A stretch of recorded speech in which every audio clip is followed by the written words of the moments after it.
Hey everybody, welcome to Vince on a Friday. Great to have you with us, the best audience anywhere. We've got a big show ahead for you. A bunch of seditious Democrats have been called out for advocating for sedition, and now they're mad that you noticed. I've got the details on all of that ahead.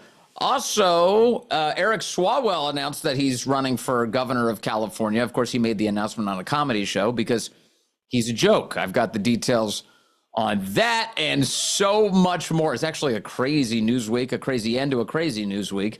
We'll get into all the revelations coming up here on this program. It is always so great to spend some time with you. Thank you for being here. By the way, if you are watching the podcast or if you're listening to the podcast, wherever you're getting it, please make sure you're liking, subscribing, and sharing so a lot more people can get access to it. It helps us out, and I think it helps the country out too, actually. So I appreciate all the great work that you guys do to help make this show as big as humanly possible. Thank you for that. Thank you also to our sponsors, the great sponsors of this program. That includes Beam. Beam, you know they have their cyber sale going on right now? Beam's cyber sale. Right now, it's their best offer of the whole friggin' year. Right now, you get up to 50% off with my code VinceShow. You can grab Dream. You want a Dream? You can grab it for just $32.50. That breaks down to only $1.08 per night for the best sleep of your entire life. Go to shopbeam.com/VinceShow. Use my code VinceShow. Don't miss out. It's the lowest price Dream has ever been sold anywhere, and it's likely to sell out pretty quickly, actually. Dream is packed with delicious ingredients that your body actually needs to sleep, including reishi, magnesium, L-theanine, apigenin, and yes, melatonin, but not like that crappy drugstore garbage that'll knock you out and leave you groggy. No, it's finely tailored. It's perfect for you. Now's the time. Beam is giving you the ultimate Patriot discount. Go to shopbeam.com/VinceShow. Use the code VinceShow and get up to 50% off during Beam's cyber sale. You can grab Dream for just $32.50, but here's the catch. Dream's only available at this price until it sells out. So seriously, think about it. How much do you want to pay for a truly great night of sleep? How about $1.08 a night with Beam's cyber price? Go to shopbeam.com/VinceShow and try Beam today.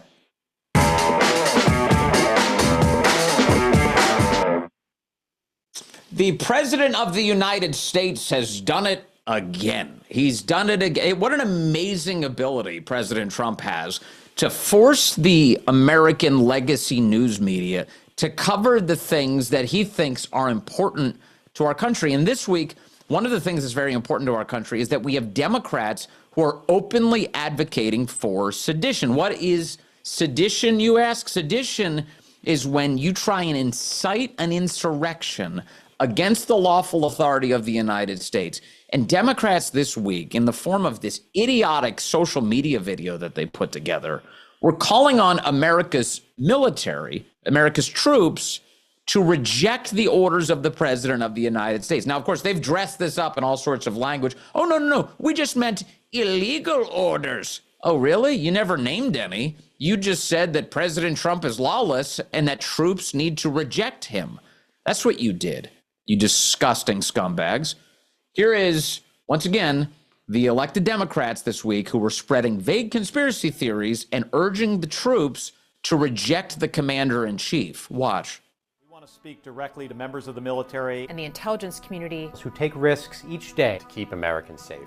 We know you are under enormous stress and pressure right now. Americans trust their military. But that trust is at risk. This administration is pitting our uniformed military and intelligence community professionals against American citizens. Like us. No, they're not. All right, enough of that crap. We played it enough earlier this week, but I just wanted to remind you, that's the video, that's the predicate to all of this.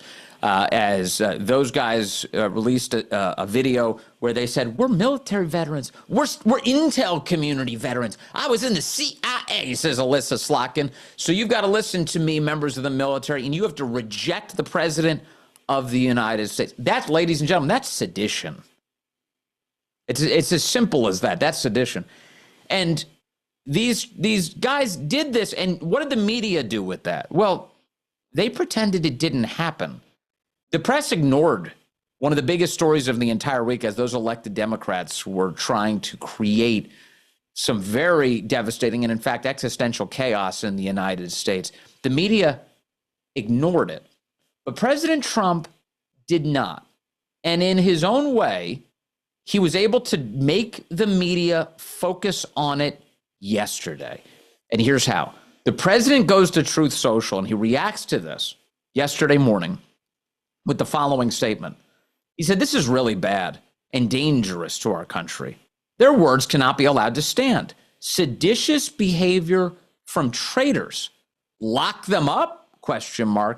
President DJT." And he didn't stop there. After that, President Trump threw one more truth grenade into asshole HQ. That's right. Wake up every day, throw a grenade into a-hole HQ. Here's President Trump yesterday with the following post to Truth Social. This is the one that got them animated. You ready? "Seditious behavior punishable by death." Uh-oh. Now we've got to cover it. Now it's a story about Donald Trump. Donald Trump's so crazy. He's out of control. He wants to kill members of Congress. All of a sudden, now the entire American news media, the legacy press, everybody is covering this story. After ignoring the sedition of these Democrats all week, they have decided their jumping in point is now to try and attack the president of the United States for being some sort of lunatic. He's completely out of control. Now, let me remind you of a couple of basic details before we get into the chaos of what the media attempted to do starting yesterday. One thing is very clear. The president's not wrong. The president's actually completely right. Under the Uniform Code of Military Justice, the UCMJ, death is a potential punishment for sedition. So, in other words, seditious behavior, including encouraging members of the military, which is, of course, what they were doing. It's not just about members of Congress. If you're encouraging members of the military to engage in sedition, in treason, understand that in a real country, there are real consequences for that. And under the UCMJ, death is actually one of them. So when President Trump just posts something true like he did yesterday, seditious behavior is punishable by death, it's not a cause to go apoplectic. It's a cause to say, yeah, he's right. Consequences for that kind of behavior are out of control. It's true. That is true. And so as a result, don't be seditious. Don't be treasonous. So the real story is what the Democrats are up to. That's it. That's all this is. And President Trump, in his own amazing way, has forced attention on a genuinely important story in the United States. So how did that happen? Well, President Trump posted that. Seditious behavior, punishable by death. And then Senator Alyssa Slotkin immediately, along with the rest of these idiot Democrats, started filming sanctimonious selfie videos to whine about how they're the true victim of this sequence of events. Watch. Here's Alyssa Slotkin yesterday. Take a look. I'm Senator Alyssa Slotkin, senator from Michigan, former CIA officer. Earlier today, President Trump threatened myself and a number of other service and veteran lawmakers with arrest, trial, and death because he didn't agree with a video we put out this week. This really isn't about those of us who made the video. This is about who we are as Americans and how we're going to engage with people who we disagree with.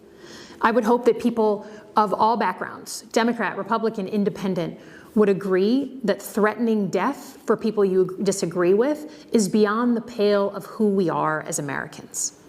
I love it. Okay, so here's the It has moralizing. given me There's Alyssa Slotkin. She's moralizing. She's sanctimonious. She's pretending she's got the moral high ground. I'm so virtuous.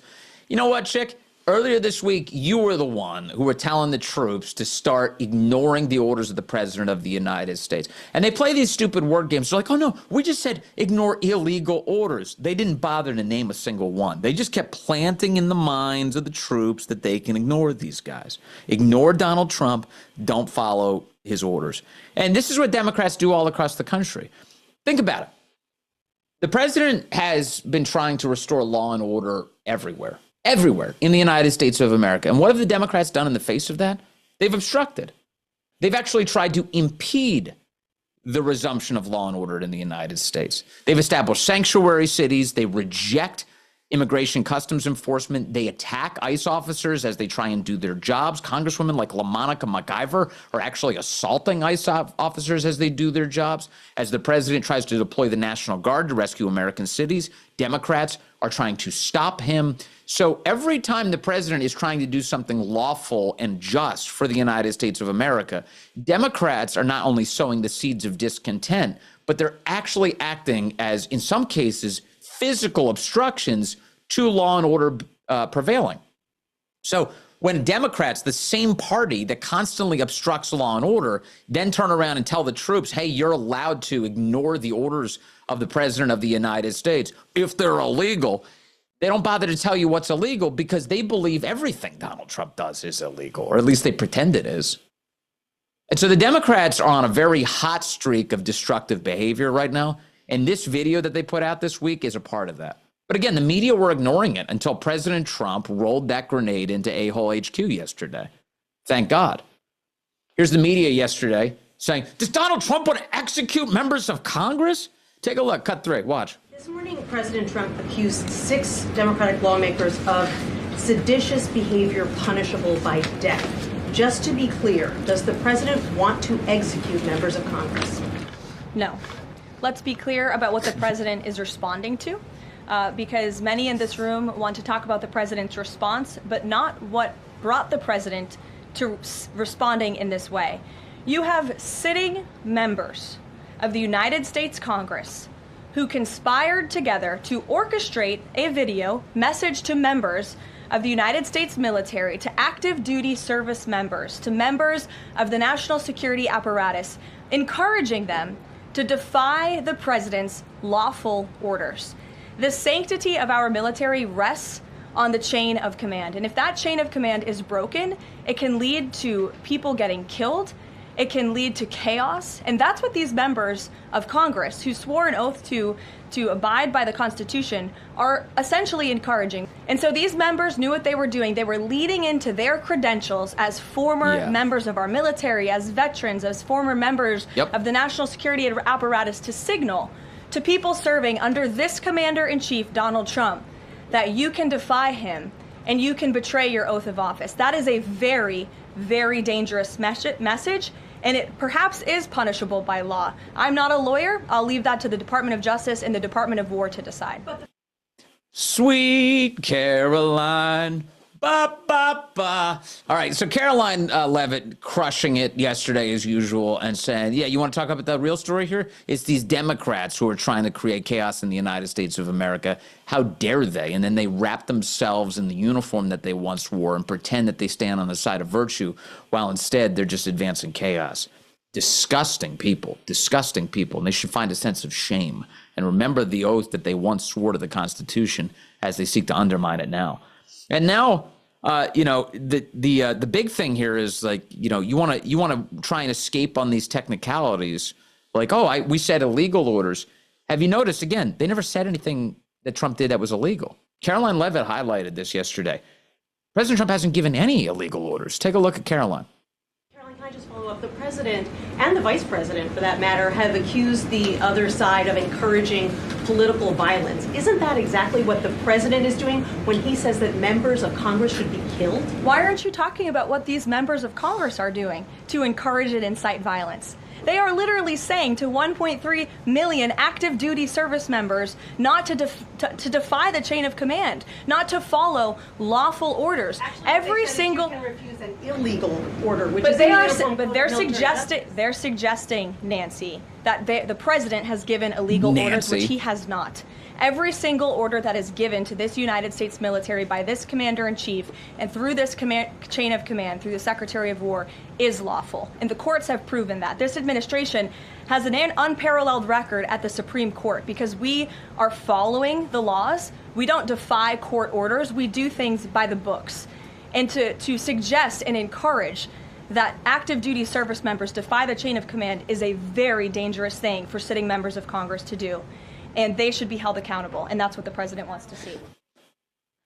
God bless Caroline Leavitt. Caroline Leavitt telling the truth yesterday from behind the lectern in the White House press briefing room, as usual. And look, she's not the only one who's saying this. Some of the Democrats who were involved in creating this stupid, seditious video are admitting that very thing.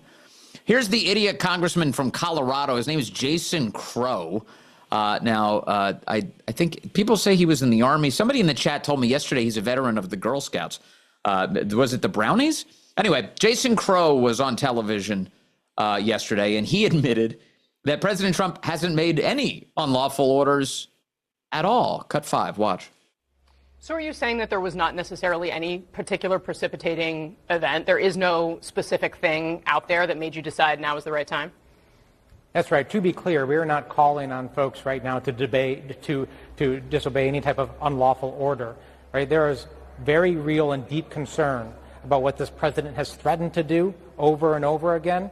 There are 3 more years left of this administration. If we are not talking about this and having a conversation about it and demystifying this conversation, we are not fulfilling our duty. We are reminding people that have taken the oath what that oath requires of them to do. So, again, this is like the second day in a row we've had a video like this. The Dr. Evil Voice dude, Jason Crow, admits that nothing actually happened. There is no basis for this, that they're fear-mongering for no reason. They're sowing division for no reason. Thanks, Dr. Evil. Appreciate your contributions to this conversation. $1 million. $1 million. Oh my goodness. I can't even believe it. Well, I can actually. I really can. Yeah, so that's the state of play right now. And this doesn't happen if President Trump doesn't make it happen. You know what I mean? There's a fella called David Marcus. He's a columnist for Fox News, and I saw he had a great X post on this subject yesterday. And Chuck Schumer is being, let's be crystal clear, the president of the United States is calling for the execution of elected officials. This is an outright threat, said Chuck Schumer. And David Marcus responded with the following analysis. He said, this is yet another example of what I call Trump's incendiary common sense tactic. He saw the liberal media was ignoring this absurd call for the military to disobey orders. So he said something over the top to draw attention to it. It's undefeated. Now, you can quibble all you want with over the top, but you can't quibble with the basic point here. Trump's incendiary common sense tactic. President, again, rolls the grenade into asshole HQ, and suddenly everybody's talking about it. It's President Trump with the laser pointer. The media suddenly obsessing over every word that's coming out of his mouth. What does he mean? What does he mean? The president makes the press run in the direction that he wants them focused. He's doing it actually with Epstein this week too, remember? They kept trying to make it his problem. He turned it around and said, you want to make it my problem? How about this? We're going all in on Epstein. And guess who owns this thing? Democrats. Because they're disgusting. They're disgusting. Good to have the president doing that. Thank you very much, Mr. President. Appreciate you for that and so much more. We've got a lot to get to today, in addition to these seditious Democrats who are truly out of control. We also have Democrats who are being charged by the United States Department of Justice. I told you about a Congresswoman, Cherphillis McCormick. Her name's Cherphillis McCormick, charged earlier this week with stealing a lot of disaster funding, $5 million in disaster funding. And if she gets convicted, she's looking at upwards of half a century in jail.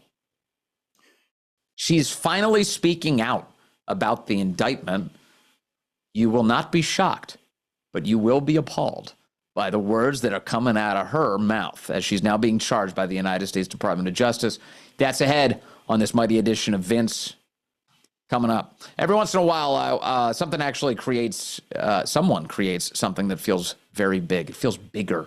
Something that isn't just another Hollywood reboot or a tired remake, but a real story built on courage, faith, and meaning. And that's exactly what the Daily Wire has done with their bold new 7-part series. It's called The Pendragon Cycle, The Rise of Merlin. This thing is awesome. It's inspired by the acclaimed book series by Stephen R. Lawhead. This epic retelling of the classic King Arthur legend brings fresh life to a timeless tale. The first official trailer just dropped, and I'm telling you, you want to watch this trailer. It is so amazing. It is really good. You're going to watch the trailer and you're like, I got to watch the whole thing. In this world, pagan gods fall silent, empires crumble, and chaos reigns. Yet in the midst of darkness, one man's visions ignite the rebirth of a civilization. Merlin becomes the bridge between myth and history, shaping the destiny of kings and the future of nations. The Pendragon Cycle, Rise of the Merlin, premieres exclusively on Daily Wire Plus, January 22nd of 2026, coming up. Watch the full trailer right now at dailywire.com to experience the beginning of a legend. And I was just talking with one of the guys, one of my good friends over at the Daily Wire, Brent Scher. This week I ran into him at the Dow Awards, and I was like, hey, dude, I'm going to be telling people about this Pendragon Cycle series. The trailer looks awesome. He goes, man, you have to see it. It is so good. And he admitted to me, I don't even think he wants me to tell you this, but he admitted, he's like, I wasn't sure it was going to be great. And then I watched it. I was stunned by how good it is. It's really good. It's really good. The Pendragon Cycle, Rise of the Merlin. I can't wait to see it. Really excited as well. Wanted to let you know about that.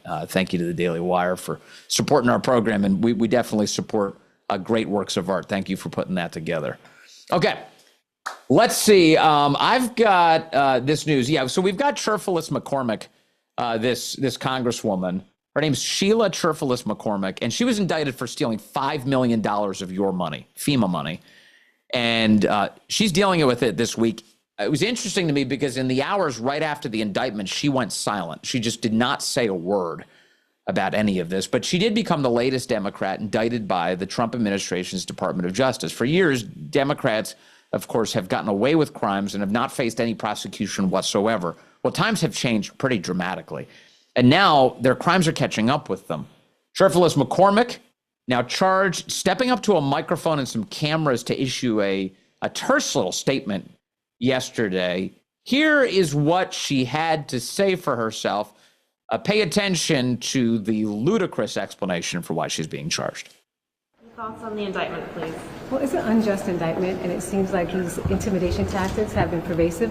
We spent all week seeing different members getting censured, all in hopes of intimidating and kind of distracting from the Epstein files. And I look forward to my day in court so I can prove myself and actually state the truth. But if this is what Congress is becoming, where they're always trying to intimidate you, scare tactics, especially attacking minorities, black and brown people, then we're going to have to keep fighting for the district. And everybody has been giving me so much support, and we're going to keep fighting until the district gets what it needs, which is fair prices, housing, and fair representation of Congress. Did so you, thank you so improperly much. What's your response to the calls from some of your colleagues to step down or resign?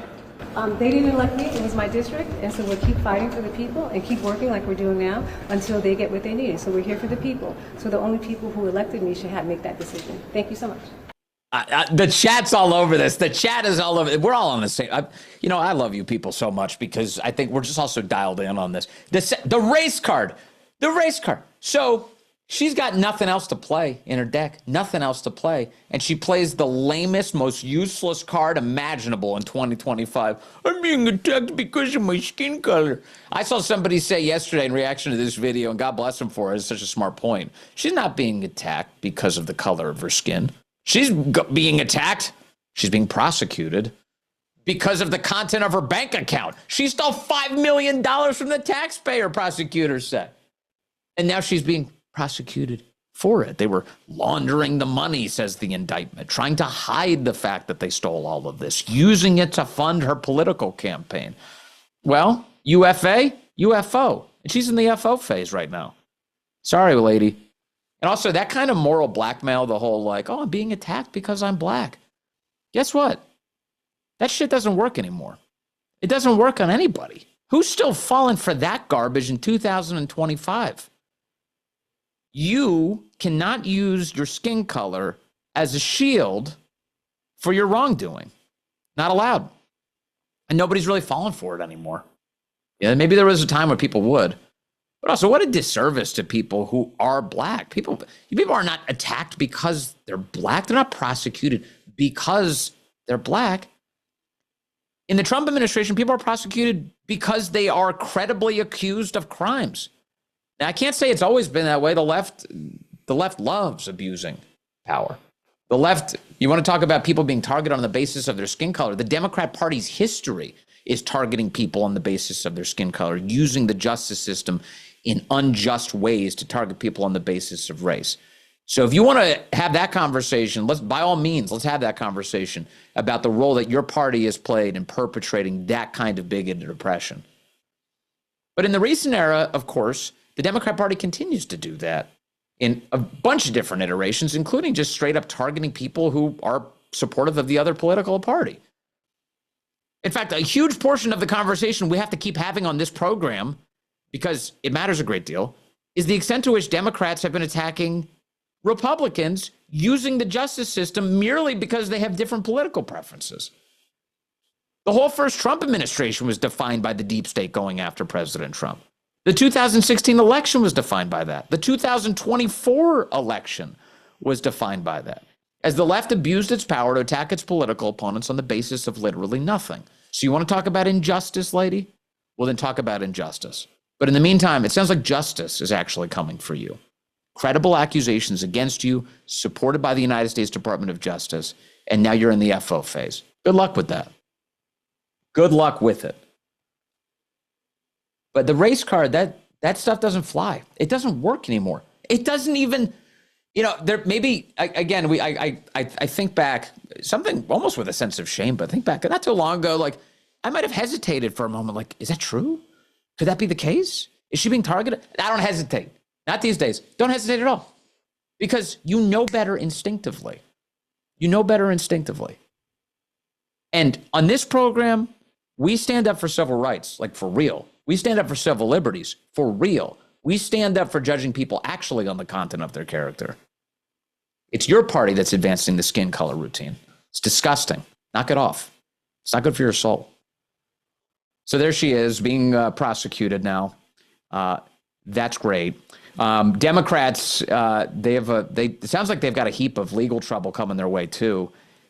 This Jeffrey Epstein disclosure stuff. The president of the United States just signed into law these Jeffrey Epstein disclosures. And remember, as he was doing it, he said, look, it's time for the American people to really get answers on all of this, which is why he's called for a full-blown Justice Department investigation into all these lefties who were tied in with Jeffrey Epstein.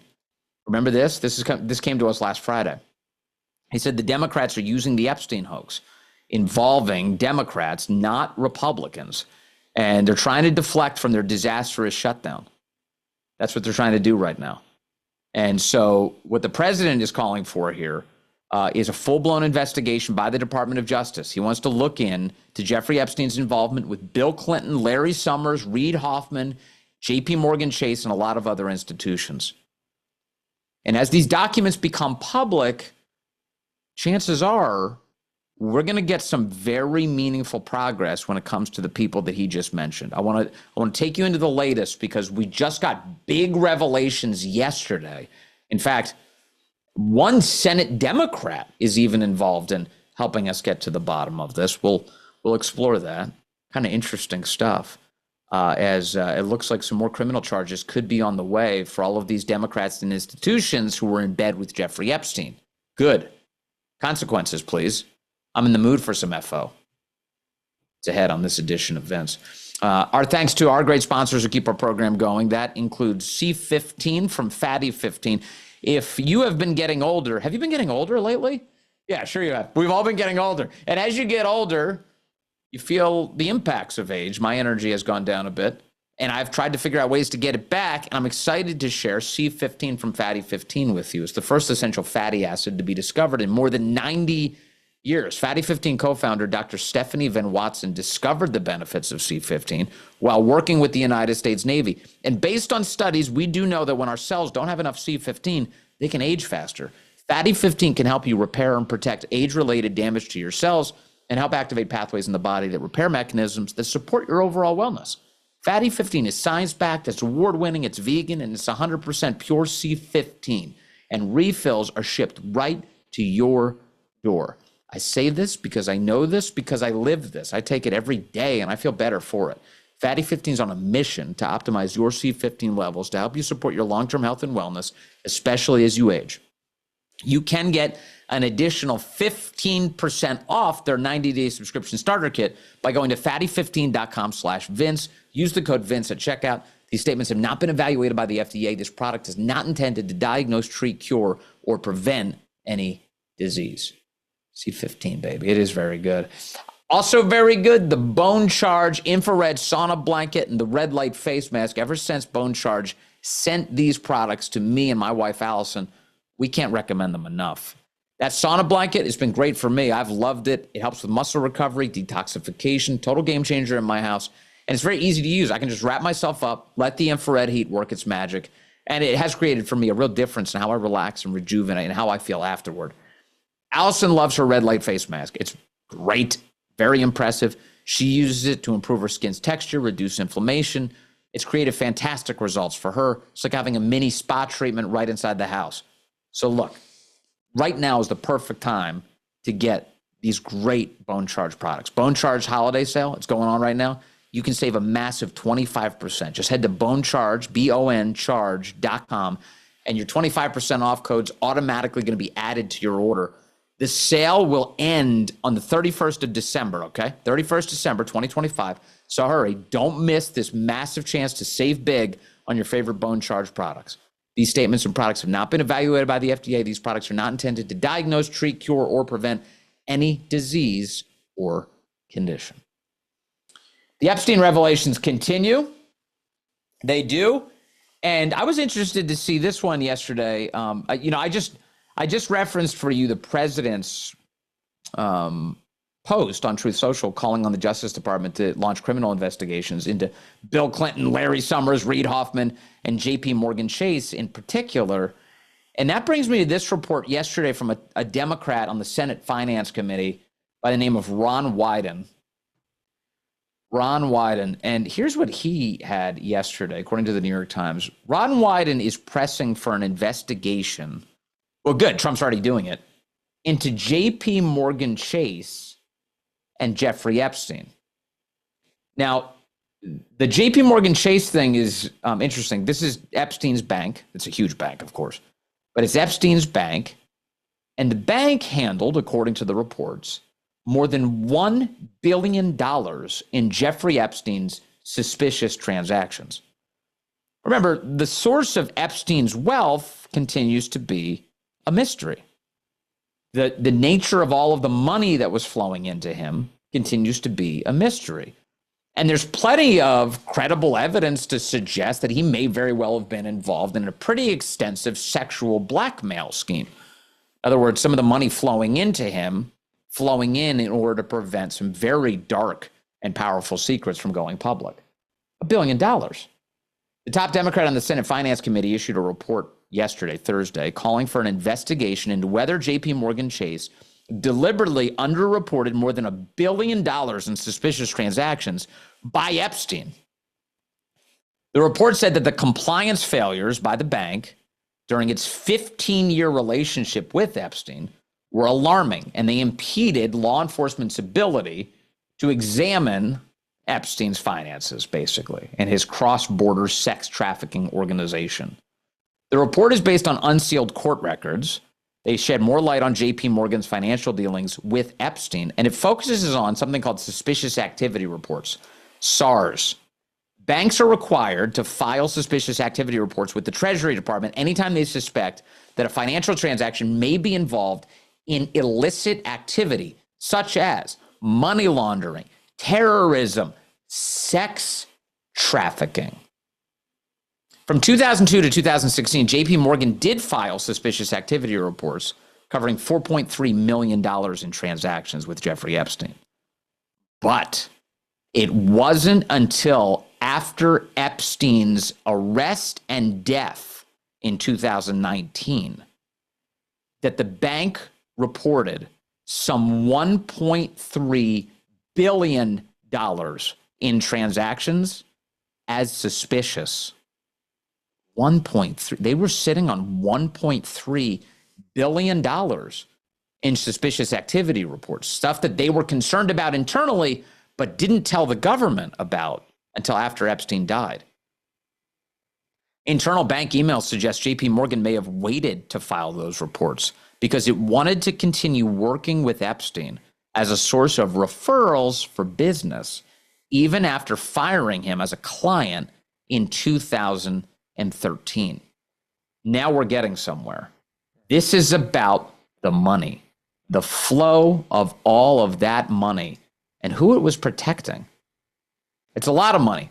So you have the president of the United States last week announcing an investigation into all of this. Ron Wyden is inverting things. He's now, I'm calling for an investigation. Too late, pal. It's already happening. President Trump has already commissioned the Justice Department to do this, and Pam Bondi has assigned it to the state of New York, the U.S. attorney in the Southern District of New York, to investigate this very thing. So that's happening. Last night on the Fox News channel, Jesse Waters broke this down and said this is a very big deal. $1 billion for a sexual blackmail, alleged sexual blackmail ring? Take a listen to Jesse's assessment, cut 7. Trump was trying to be a gentleman, and he was going to say a lot of people's lives are going to be ruined. A lot of people will have their reputations destroyed from innuendo. And I'm sorry, but that's the way it's going to happen. Now, you're right about J.P. Morgan. This is out, and it's huge. So J.P. Morgan filed 5,000 suspicious activity reports on Epstein.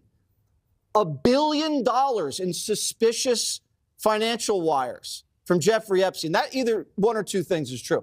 He is either at the center of an international sexual blackmail ring, or he's a money launderer.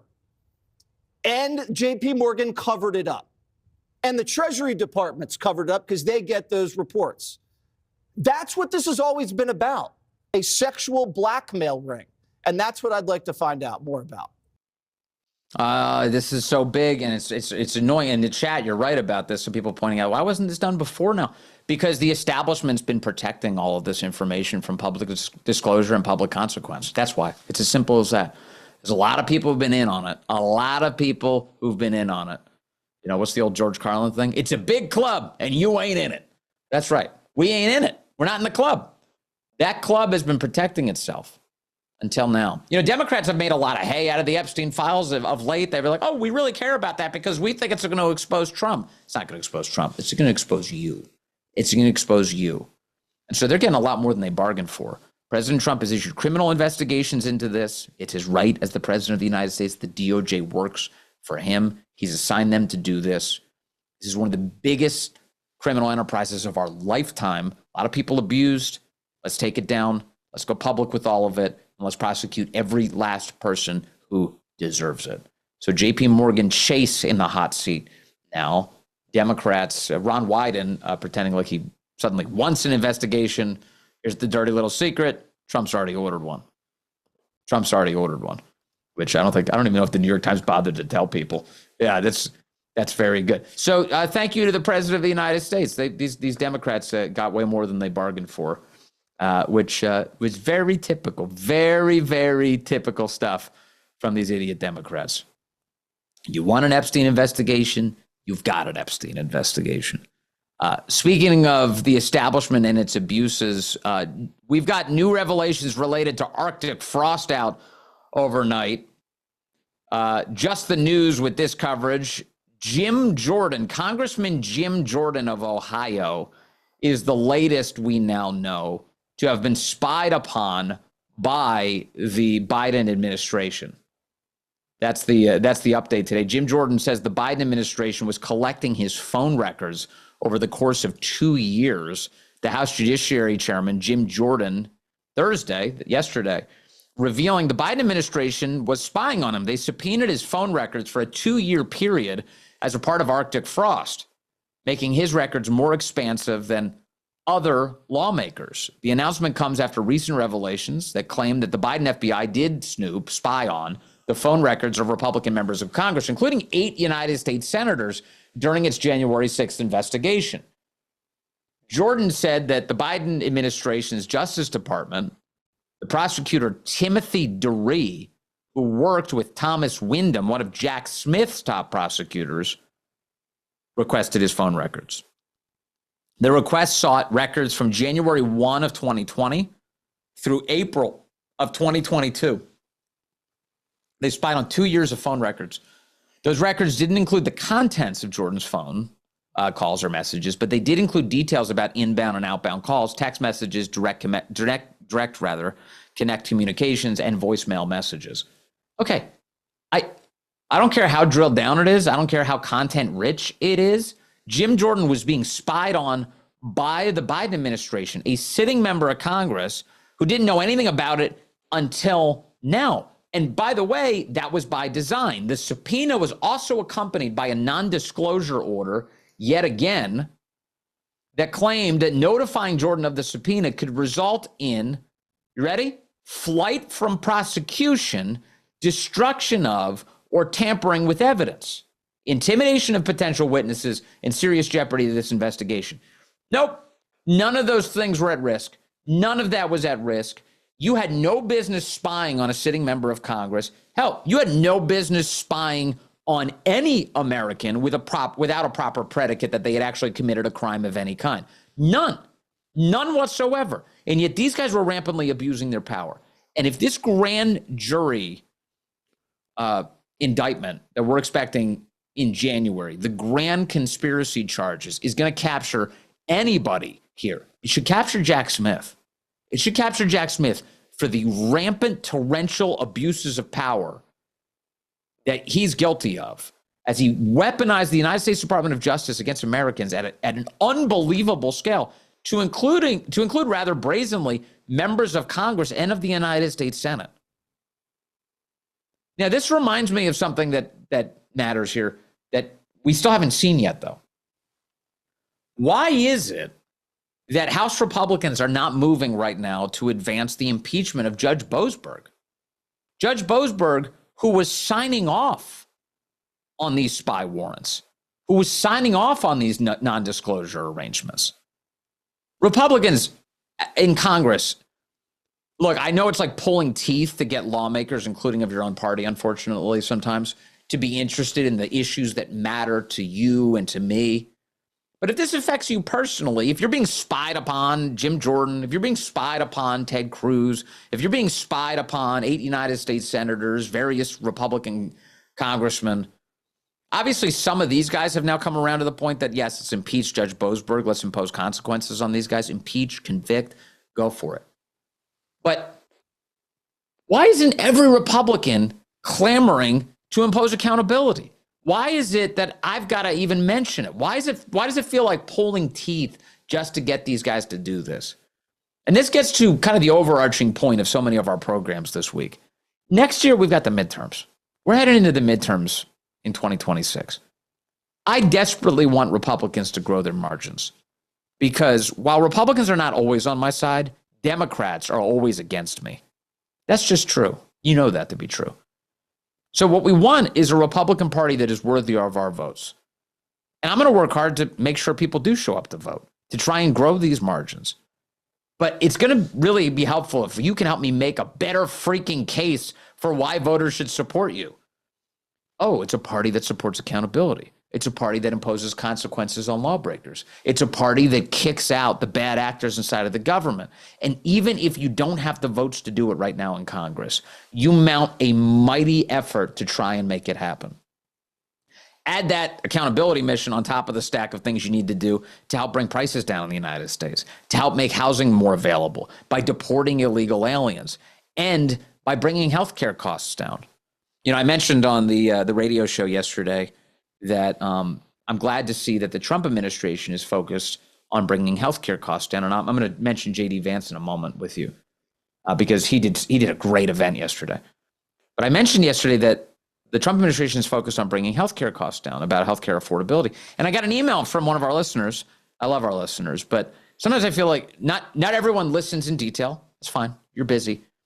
But the gentleman who emailed me was like, Vince, like, don't fall for the left's claims about affordability, and don't fall for talking about bringing healthcare costs down. Anytime the government's involved, it just makes everything more expensive. Pause. First of all, anytime the government takes something over, it makes it more expensive. I've said that until I've been blue in the face. We've seen it happen with higher education. We've seen it happen with healthcare. The product becomes way more expensive and way shittier. That's a terrible combination. Let's not do that anymore. What I'm calling for to bring healthcare costs down is to get the government out of the freaking way, to stop the cronyism between government and the big insurance companies. So don't confuse me, and don't confuse the Trump administration's point here either. The point that these guys are making, and that I'm definitely making, is if we're going to cut costs across the board, we cut costs by getting rid of the problems that the government created in the first place. That's how we do it. We do that in the healthcare arrangement. We also do that for housing. Deport 20, 30 million, whatever number of illegals are here. Deport them from the United States of America. Stop creating additional competition for the scarce resources of a roof over your head, which drives up prices in our housing market. That was a problem created by our government that sought to abuse the American people for their own cruel advantage. We're ending government-created problems. That's how you bring these costs down. And one other thing on costs in terms of how the government has actually increased everything. The national debt's at $38 trillion. You are feeling that in the increased cost of inflation all across the economy. Stopping the government from spending money that they don't have, that's how you save money. That's how you decrease costs in the United States. So as long as the Trump administration is focused on that, I feel good about it. I like that, and I'm going to keep supporting it. Now, yesterday, we got a tale of two Washingtons. We got a tale of two Washingtons that I want you to think about. Yesterday, former Vice President Dick Cheney's funeral was happening at the National Cathedral in Washington. The establishment assembled to send him off.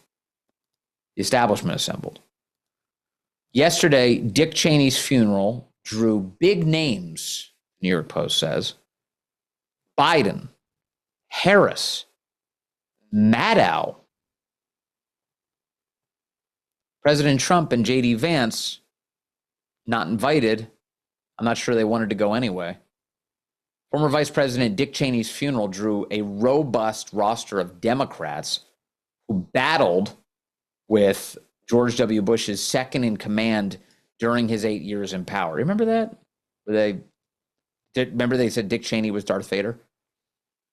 And now among the people who were there yesterday, in the front pew, Joe Biden, Jill Biden, Kamala Harris, George W. Bush and his wife, former Vice President Mike Pence, Democrat James Carville was there, Democrat Jamie Raskin, Cosmo Kramer, the wrap-up smear lady, Nancy Pelosi, was there, Anthony Fauci was there, Al Gore was there. Mark Milley, thoroughly modern Mark Milley, was there at Dick Cheney's funeral.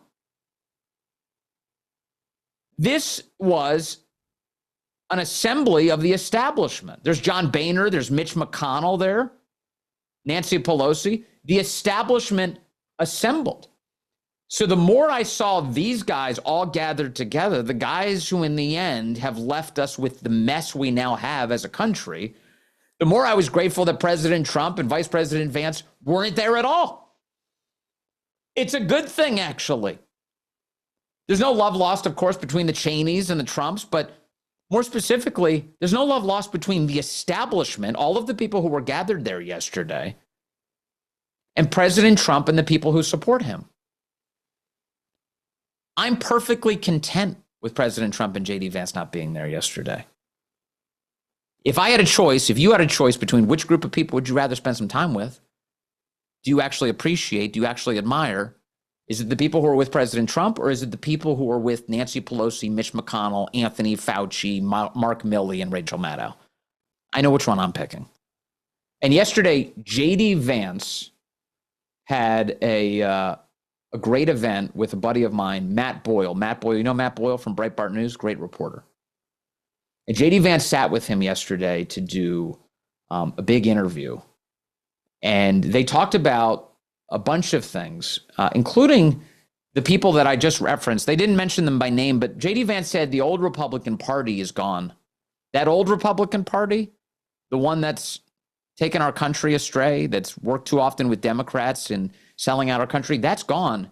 And he says it's not coming back. Here's J.D. Vance, cut 8. Watch. The American people don't want stupid wars and America's jobs going overseas and wide open borders. That is, whether intentional or not, that was the legacy of the Republican Party that came before Donald J. Trump.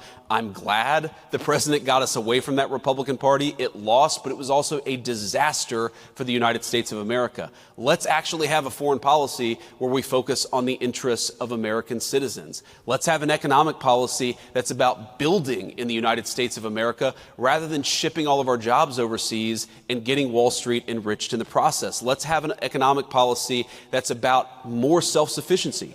I mean, I have 3 kids. I have an 8-year-old, a 5-year-old, and a 3-year-old. I don't want to wake up in a country where I take my kid to the doctor and they can't get antibiotics because the antibiotics that were invented in the United States of America are manufactured in some foreign country. That is the legacy of the Republican Party that came before Donald J. Trump. We're not going back to it. Yeah, those drugs are made in China and India nowadays, too many of them. Made in China and India. We got a really haunting reminder of that during COVID as the entire economy was brought to a screeching halt. And then suddenly there were shortages of everything. And we're like, why is that? Well, it's because we're importing the entire planet and we're not making things in the United States, sold out by an establishment in Washington over the course of these last decades. J.D. Vance says that Republican Party is not coming back. If we can continue to vote for rational pro-American thinking, like the kind of thinking and power that's demonstrated by President Trump and J.D. Vance, then we're going to keep improving as a country. So we want to improve the Republican Party, keep voting for an ideology that actually advances our genuine American interests. Good for J.D. Vance. In fact, the new paradigm here and the new focus on the stuff that matters to Americans is still stunning Washington. They don't know what to do with this. The Democrats who were negotiating with President Trump during the government shutdown were stunned to hear that President Trump is trying to force them to fix the healthcare system. They thought it was a talking point that President Trump wouldn't tackle at all. Vice President Vance said, oh no, President Trump literally offered to fix it, and Democrats didn't know what to do with it. Here's what he told Matt Boyle yesterday. When we got to the serious stuff, and they said, we really want to address the healthcare problem confronting the American people, the president said, well, absolutely. We agree. We want to address the healthcare problem confronting the American people. In fact, you people screwed it up with Obamacare, the Unaffordable Care Act, and now you're coming to us saying, let's fix it. Great. Let's fix it. And then they said, I think they were kind of caught off guard, and they're like, well, but we want the fix before we're willing to open up the government. And the president was like, that's like 3 days from now. You want us to fix American health care in the next 3 days, and unless you do it, you're going to shut down the government? How about we open up the government and then work together to fix American health care? And of course, we know the history. They rejected it. They shut down the government. But I don't want to get ahead of the president, Matt, because we had a very, very good meeting in the Oval Office yesterday. I think that we have a great health care plan coming together. I think that it's going to get Republican and Democrat support. I love that.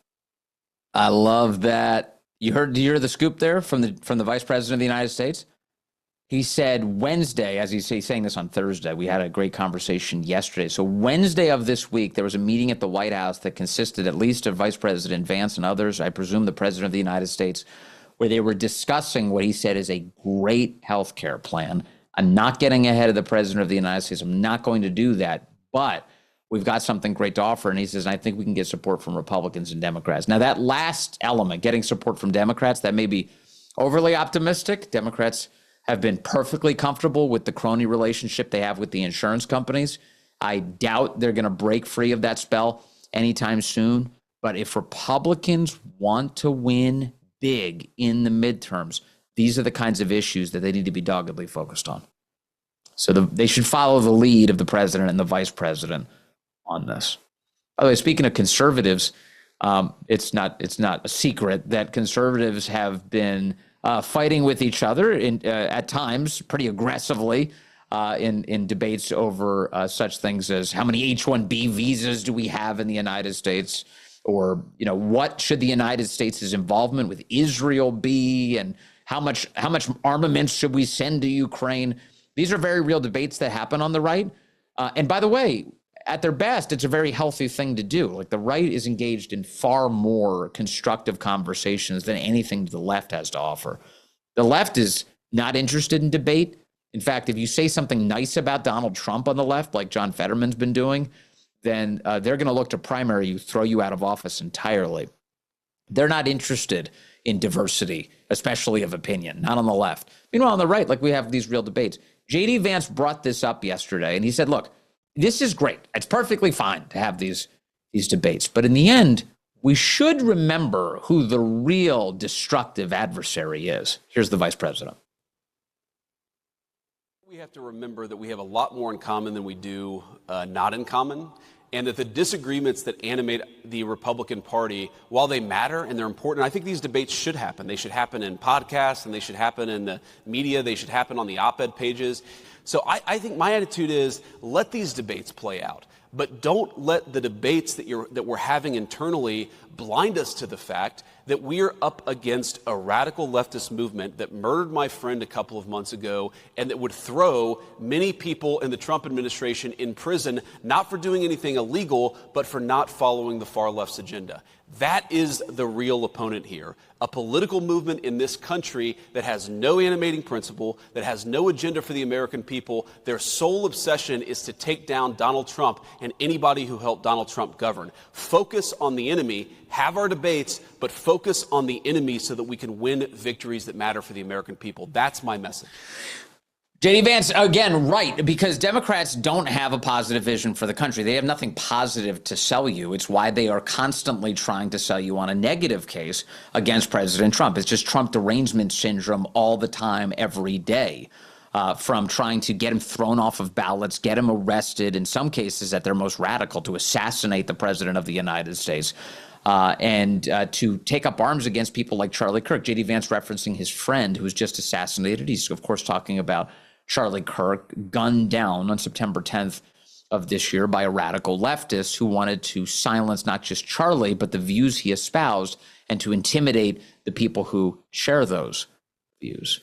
Of course, we're not intimidated. We've continued. In fact, the extent to which we have these conversations has only grown since Charlie's assassination. The left did not achieve what it set out to do there, but they continue to be on the march. And this is why, we started today with these seditious Democrats who have put a video together encouraging the United States military to disobey the lawful orders of the commander-in-chief. Oh, we said illegal. No, you literally meant just disobey Trump because you consider Trump to be, well, a disaster. You hate Trump. You hate him. Everything is animated by your hatred for Trump instead of a positive vision for the country. You have nothing worth buying. So you attack the other guys. It's as straightforward as you can possibly get. J.D. Vance is right. Remember that. Have our debates? We should. But in the end, remember who the adversaries are. All right. Before I go today, I did have a video. I think I promised it to you, although it's not. It's just so goofy. The most flatulent member of Congress has announced that he is running for the governor of California. Eric Flipping Swalwell is, as you know, a disaster. He appeared on a very low-rated show last night called Jimmy Kimmel, which is supposed to be a comedy show, and I guess this is what they consider comedy. Eric Swalwell is announcing that he's now running for governor of what he accidentally, I think, because he's an idiot, referred to as the country of California. I'll tell you what I'm going to do. Mm-hmm. I love California. It's the greatest country in the world. Greatest country in the world.